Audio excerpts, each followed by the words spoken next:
Good morning, gamers. This is Mark with the Ohiohammer RnR for the week ending September 2nd, 2012, or Labor Day weekend. To start things off, Anvil Industries has went ahead and given us a new alternative part for Space Marines. This is their, I believe it's a squad assault weapon. It's a Widowmaker. This is a really cool looking heavy bolter. It's only 2 pounds British, so check out Anvil Industries.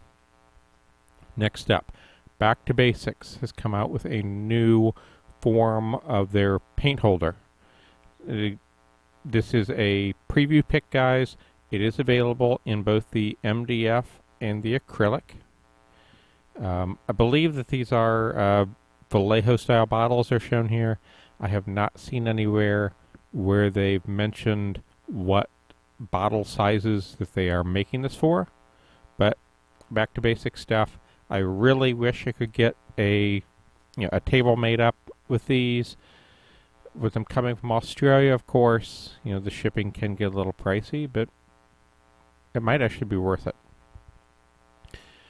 Our friends over at Dystopian Wars have given us the Canadian Steel Robot preview. Forge World has went ahead and given us the Infernus Predator, Flamestorm Cannon, side sponsons on the old chassis. I love the old chassis. It really says to me that this is going back to the Horse Heresy book that's coming up, and this thing will set you back about 46 pounds British. Continuing on with the preview pictures, Impact Miniatures has went ahead and given us 3 photos from their Apes of Wrath Kickstarter. These are available on the Impact website, so impactminiatures.com. If you're into Blood Bowl and want an ape team, go ahead and check it out. Now the guys over at Mercs have went ahead and put out the Texaco and ISS starters. These come in at $65. You get 6 minis, 6 game dice, the deck, and the quick starter rules. Now, I found this one, the Miniatures of the North. These are actually being sold by Anvil Industries, but they are the Chromantian Militia at 6 for $9.50, and I believe that was in British pounds. And they have both a autocannon and a close combat weapon variety. These might be great for an AdMech style army. They're labeled as Chaos Cultists, although I don't quite see it. But again, they're definitely cool and worth a look. Puppets War continues with its shoulder pads. They seem to be doing about 1 a week lately. Now, this one here is the left hand. I'm not exactly sure what the right hands are. So if anybody's ever gotten a Puppets War set of shoulder pads and can let me know just what the right hand side shoulder pad looks like, I'd love to let everybody know. Also, they've given us renders of metal face masks or cyborgs, depending on which side I look. Again, there is no price on these, but with Chaos coming up, I think those will be a real hit. Now, Cybor has went ahead and showed off the Gladiator suit. Now, this guy will come in at €42.30. He's on a 60mm base and stands about 4.5 inches tall, or 115 millimeters. As usual with Cybor, he does come on the scenic base. So this might be a really cool Dread Knight, maybe a Dreadnought. Again, Cyborg is coming out with such neat things that if you're into alternative miniatures, it still is worth a really neat look. Also, they have the Bear Rider. This is a Space Marine on a Thunder Bear. A single one will come in at €34.60, or what I like is they're giving a 3-pack for $79.50. Now, each of these does seem to be individuals. I did not see where the Bear Rider that I showed you originally was labeled like Bear Rider number 2. But just the fact that the 3-pack seems to have 3 very distinct sculpts. Either they're multi-part kits, or they have several sculpts available for Bear Riders. So if you need something different for Thunderwolves, again, go ahead and give Cyborg a shot. Secret Weapon Miniatures has went out 2 variations of bases. First of all, they got the lava flow bases, and I like how they have them painted up here to show you that a lava flow base is not going to shoehorn you into doing the magma. You know, you can do it with river or frozen or shore. I mean, again, Justin and the guys from Secret Weapon are doing really neat things with their inset bases to allow you to do a little bit of water effect if you need. I actually might be looking into buying these for an army. Not to be left out, they've got the Infestation line. Now these are not inset bases. I do believe they are available in the round lipped for War Machine and Hordes, as well as the standard bevel edge. As always, guys, with Secret Weapon, you know, the standard base, the 25 and 30s, are 10 bases for $10. And you get up to 40 millimeters being 5 bases for $10, and so on. So, if you need some really cool scenic bases, go ahead and talk to Mr. Justin and the guys, and just see what they can get for you. Now, a week or so ago, I came across Victorian Miniatures and the gas masks. So I had to go back to Victorian Miniatures and see what cool new toys that they had to give us. And came across this 10-man scout conversion kit. Now what I really like is you can get what you see here, 10 heads and 10 camo cloaks for $16. Or they will go ahead and sell you 5 camo cloaks for $5. Or 10 militia heads for $8. So if you need to unify a unit or an army with the militia heads, or you just need a couple camo cloaks, they do say they will fit on, I'm trying to remember how they worded it, plastic army guys, I think. Obviously meaning to me, the Cadian and Ketchton Games Workshop IG guys. So go ahead and check those out. Victoria Miniatures, I do believe, is an Australian company. So like with Back to Basics, the shipping may be a little hard to swallow, but they've come out with some really cool alternative stuff. It might really be worth looking at and maybe saving up for an order to go, one big order and save on shipping. Into the land of Kickstarter. DGS Games has went ahead and funded their Erdagger Tribe add-on for Freeblades. This one will end on September 16th, so you guys can jump in knowing that at this point a pledge is as good as an order. Dreadball is funded. Dreadball was funded last week. Now they went ahead and captured pictures of the teams to show you the Forge Fathers, the Skaven, the humans, and the orcs. I guess I have mixed feelings on Dreadball a little bit.